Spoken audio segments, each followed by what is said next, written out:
This episode of the Digital Desperados podcast is brought to you by SaferNet VPN, found online at safernet.com. Welcome to the Digital Desperados podcast featuring dark tales from the web. Patrick McMurphy's here today to tell our dark tales. He's joined by Brad Hawkins, founder and CEO of SaferNet VPN. I'm Jim Brangenberg, and I'll serve as your story guide. This podcast brought to you by SaferNet. SaferNet brings safety and security to your business and organizations through a powerful VPN, web filters, internet controls, and an easy-to-use internet console where you can see what everyone is doing on the internet while you're paying them during the workday. It's priced so that everyone could take advantage. Small organizations, bigger organizations, all of you could take advantage of these powerful features on all your devices. Check out safernet.com. That's safernet.com. All right, Patrick McMurphy, which dark tale are you telling us about today? Well, today's episode is a little less darker. We're talking about an individual named Pavel Durov. He's the Mark Zuckerberg of Russia. So Pavel's really different to everyone we've kind of talked about before. This guy, he's not a hacker, he's not a villain, but to me, he really embodies his journey embodies the spirit of what a digital desperado is. He's this tech outlaw, but he has a good heart. And he's a really interesting story. So Pavel, he's born in Leningrad in 1984. However, he spends most of his childhood in Turin in Italy due to his father's work. And it's worth going into a little bit of his family history here. So his father is Valery Durov. And Valery's one of Russia's leading academics in history, especially around kind of Latin and Roman history, which explains why they're in Turin. Pavel's grandfather was Semyon. He was a soldier. So Semyon fought the advancing Nazis on the Leningrad front. He received an Order of the Red Star, an Order of the Patriotic War second degree, and an Order of the Great Patriotic War level 1. So really like a storied family. His brother Nikolai, he would go on to be a successful mathematician and programmer. So, just by that, we're dealing with a family who are not just intelligent, but they're pretty courageous. I mean, fighting the Nazis in Leningrad and getting medals for it, that's insane, Pavel has also spoken a little bit about his mother's side. They're Ukrainian. He's a lot of relatives in the Ukraine, so he's fairly outspoken at the moment about the current war. So as he becomes a teenager, Pavel, they return to Russia. He's a huge interest in history, and he goes on to study philology in St. Petersburg State University. Now, what that is, it's a study of language in historical and literary texts. And so he's just getting this from his upbringing and his father, I think. He's a great success in university. He graduates top of his class. While in university, he creates a website and platform called spgu.ru. And all that is, it's a messaging forum for students at the university, but it acts as a very early version of social media. He graduates in 2006, and his friend shows him this website called Facebook, which is very much in its infancy at this point. It's not really well known. But Pavel and his friends decided to create a Russian alternative to it called a VK. And so he hires his brother Nikolai to program the website. VK gets incorporated as a company on 19th of January 2007 as a Russian private limited company. The user base reached 1 million in July 2007 and 10 million by April 2008. It overtakes all other social media in Russia and actually grows to a value of $3 billion. So it's because of this, that's actually where he gets the Mark Zuckerberg comparison, but that's kind of where their comparisons end. Wow, to me, it's amazing that he gets all this done and Facebook leaves him alone, but it's also more amazing we don't know much about this guy. Yeah. Now, did this software operate similar to Facebook? Is that what the intent of it was? I mean, it would have been because at the time, a lot of the programming on the web, you're looking at things like PHP, and his brother Nikolai is operating it all, so he would have been pretty talented with PHP. So, kind of similarly-ish, I would say. I don't think it was a direct copy, but he was definitely copying the idea there. So far, we got no dirt on this guy because this guy's actually, living a pretty clean-cut life. He's just doing stuff. Exactly. Obviously, some sinister stuff's going to come next. But, Brad, when you look at SaferNet and the successes that you've brought companies, organizations, individuals, and families over the last year, is there one instance that stands out of, wow, we're really glad that our customer had SaferNet on their computer? Oh, there's an interesting story about a company that we were involved with, or we still are. And I got an email from them, and they simply were sending out a thank you because their system, a few years before, they were hacked, and they were involved in trying to deal with a very small ransom. It wasn't a monstrous ransom, but they have a new employee that clicked on a link, and SaferNet popped up, and it shut them down. And the owner went back and looked at that link and said, "That is exactly what caused us the problem before." And this new employee could have opened a door to exactly the ransom issue that they ran into years ago, or maybe not too many years ago. But I thought, you know what? How energizing is it for that guy to realize he took action, he protected his company, he put himself back into a place of safety where he could have been hit one more time. And that was really encouraging for me to realize we were able to actually do something highly meaningful that the client recognized as something. That's one of the things with cybersecurity is you don't know as an owner of a business or as a CIO of a business, you don't know the good that you're actually doing because you're stopping it before the problem creates this disastrous time. This guy actually knew. So, SaferNet to the rescue. SaferNet.com. Get it on all your devices in your organization. SaferNet.com. All right, Patrick. So there's got to be something sinister about this guy.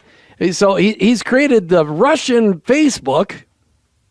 Yeah, and so really the first controversy comes in 2011, and it actually ended up with the police having to call out to VK. So there's a Russian election on, and the government want to remove any support of the opposition from VK, but Pavel refuses. So imagine refusing Putin. Like, goodness, like that's... You're not setting yourself up well in life if you refuse Putin like that. So at the time, just after this, there's another huge company in Russia called Mail.ru, which is basically, it's the prime email service in Russia. It's completely run by the government, of course. They offered to buy VK. So instead of making a statement, Pavel posted a photo of himself flipping off the camera as a way to say no. So you can gather at this point, he's a bit of a renegade. He's a bit of a rebel. I mean, a company coming down you and you flip off the camera instead of just saying no. I mean, it actually gets more messy from here. So first of all, the government requests that Pavel blocks the page on VK belonging to Alexei Navalny. Now you guys might remember him. He actually died a few months ago. He was sentenced to like probably hard labor in Siberia, but he was a opposition of the government for years, but they've eventually killed him. But Pavel refused taking down that page. And then following that, the Russian and Ukraine, the initial war starts in 2014, because they had a previous war before the current one. The government are asking that Pavel hands over any of the data belonging to people who protest around the war. And again, he refuses. And so Pavel at this point does make a statement, and he says that requests like these are unlawful. So on the 21st of April 2014, Pavel is actually dismissed as CEO of VK. Pavel goes public again. He says that Putin's allies are now controlling VK. All the new investors, they're all Kremlin controlled, so his board bought him out entirely. At this point, he's afraid for his safety, as you should be if you keep saying no to Putin. At least we know he's smart. So yes, absolutely. So he leaves Russia. He states that he has no plans to go back, and he said that country is incompatible with internet business at the moment. Joining him is his brother Nikolai. So Pavel's down, but he's far from defeated. He obtains citizenship from a place called St. Kitts and Nevis. Much to my ignorance, actually had to Google what that was. I did not know there was a country, so shame on me. But he gets citizenship by donating $250,000 to the country's sugaring industry. He then secures $300 million funding from the Swiss banks because he's a new business plan. And so the plan is a new app, and that app is called Telegram. Wow. Telegram. I'm on Telegram. Okay. All right. So SaferNet is out there to bring safety and security to your business and your organization. They've got all kinds of super powerful tools, and they make it affordable for every organization, large and small, to take advantage of what you need to keep the bad guys from getting access. If they send links to your people that are all pretty and everybody wants to click on those pretty links and those emails, if they click on those links, it's going to say, nope, you're not going there. It doesn't use the sound. Although, Brad, that may be a feature you want to add. The sound isn't there, but the screen pops up going, no thanks. You need to find out more about SaferNet. We use it in our organizations. It's powerful. Check out safernet.com, safernet.com. All right, So, Patrick, Telegram. Yeah, so Telegram, I mean, it might be a lot of people listening might be familiar with it. I use it myself to keep in contact with a lot of colleagues who are overseas. But it's a messenger app, and it's a cloud-based messenger app that puts priority on things like speed, security, user privacy, and function.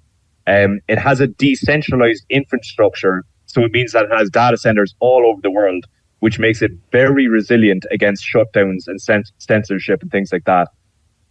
Pavel repeatedly states that Telegram has a commitment to protecting free speech and resisting governments that put pressure to censor the content on it. He first launches a headquarters in Berlin. He eventually moves the HQ to Dubai. It becomes very popular very quickly. Just 3 years ago, it surpassed 1 billion users. So 6 of the planet are using this thing effectively. Initially, it raised not initially, but over the years, it raised 1.7 billion from investors. Now, Pavel has included a lot of monetization efforts that would not impact the user's privacy, which is important.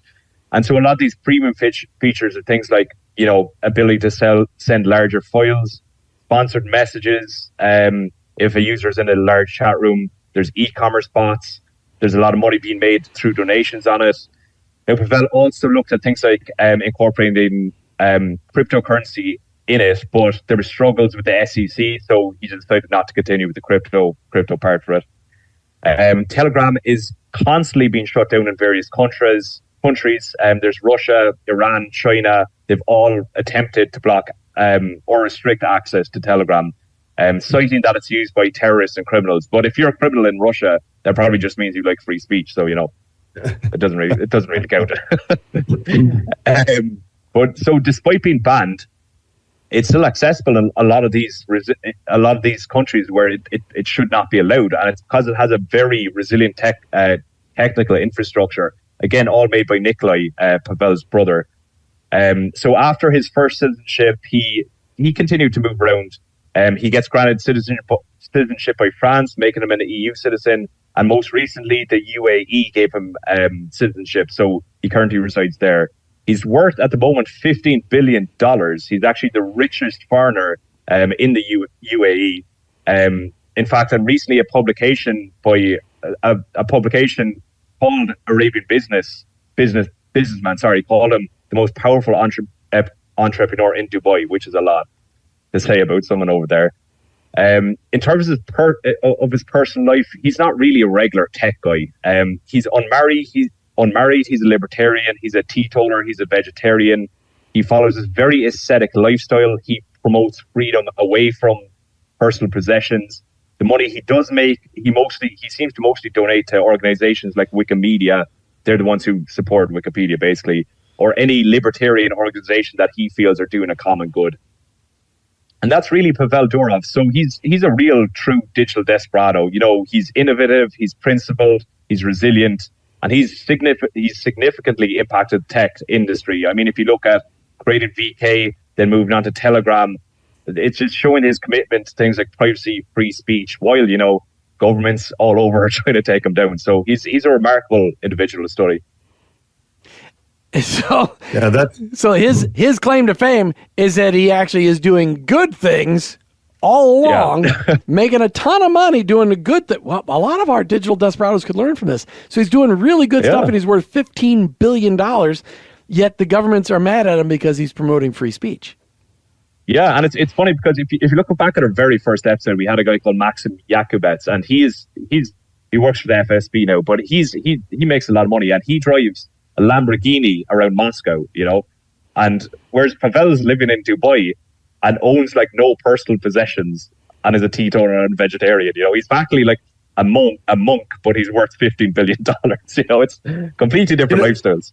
You know what I love about this is that how many times have we said if these people would just take their knowledge and their drive, really, it's to be an entrepreneur. I mean, those of us who've done this, it requires an enormous amount of tenacity. But to take your knowledge and your drive and a desire to do good in society, you can do very, very, very good. I mean, you look at this guy; he's worth billions of dollars. He is focused on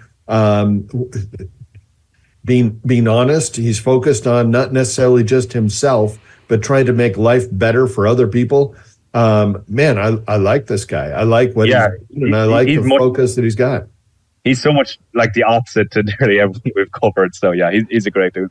What I love is that this is your first redeeming story. This your first hacker, but he's like a business guy who's doing good things. We need to send this guy a thank you letter for what he's doing because I use Telegram every day, and I didn't realize it was all the different features of Telegram. It's got a lot more in it than you think. It's just fantastic. Yeah, it has a ton. It's one of the best for usability because of the amount of features it has. It's incredible, actually. Well, one of the things that I like about it, and maybe you mentioned it and I missed it, but it's encrypted. It's not a light piece of software. It's an encrypted communication so that you can communicate and people aren't going to jump in the middle of it and steal the data. So that's and his brother Nick definitely needs a lot of credit for that as well, because he was the main driver behind things like the mathematics of the encryption thing. So again, it's just their family are very, very intelligent people, I'm guessing his brother's pretty wealthy as well, and is he being as meaningful with his dollars as I think he is meaningful, but I know he at least owns a car, so he's probably just a normal dude, honestly, not like meditating on a balcony with a plant or something, but pretty decent person all the same. Meditating on a balcony with a plant isn't all bad, Patrick. All right, you heard it here. Our first positive story about a guy that takes his digital expertise and uses it for good to promote freedom of speech around the globe on Telegram. Thanks, Patrick, for bringing us that story. Just remember that the internet and everything digital can have a dark side with many dark players, just not this guy. It's why SaferNet is needed by your side. VPN, antivirus, web filters, so much more. Thanks to SaferNet for bringing these stories and supporting our efforts to bring them right here to the Digital Desperados podcast. Check out SaferNet online at safernet.com. That's safernet.com. Until the next time, click only on the attachments you trust from those you trust and delete the rest, or you may become the next victim of a digital desperado. This episode of the Digital Desperados podcast is brought to you by SaferNet VPN, found online at safernet.com. Calling all entrepreneurs and parents, protecting those we love on the internet is important. Safeguard your ventures and loved ones with SaferNet VPN. Our cybersecurity app keeps you safe on any device. Shield your business from cyber threats while ensuring a family-friendly online environment. Simplify your digital life with SaferNet VPN today. Get secured now. Sign up at safernet.com. That's safernet.com.